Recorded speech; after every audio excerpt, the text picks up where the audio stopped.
you got a judge throwing up a white flag and giving up, and, that's the best thing he could have done.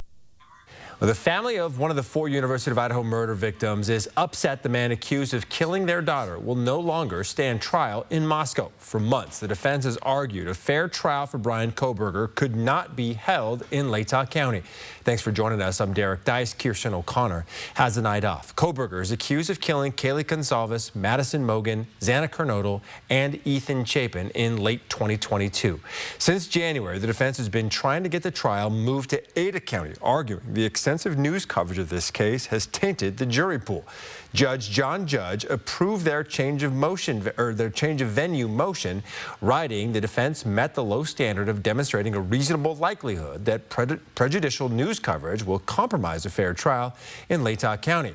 This now means Kohberger's lawyers, the prosecution, and the victims' families will need to travel for the trial, which is expected to last 3 months. Our Hunter Bertram spoke with the Gonsalves family today.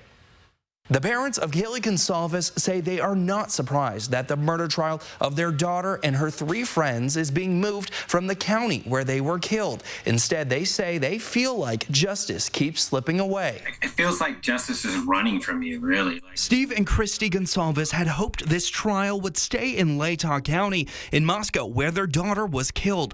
Now they know it won't, resurfacing a familiar concern of will this trial start as planned. I don't see how we get stick with that date with a new judge having to come on and look at everything, but maybe he can, and maybe he's up to speed on everything. Yet that uncertainty looms over their minds. Steve Gonsalves is relieved this is the last time Judge John Judge will be involved in this case. But if they're not going to fight for their own community, then it's going to be hard for us to fight for their communities. In that community, Christy Gonsalves says they might feel a little left out on it, but I think from afar they'll see justice will be served. They can spin it all the way they want, but the DNA in Boise, Latah County is the same as DNA in Latah County in Moscow. So have fun with that. Have fun with that, Ann.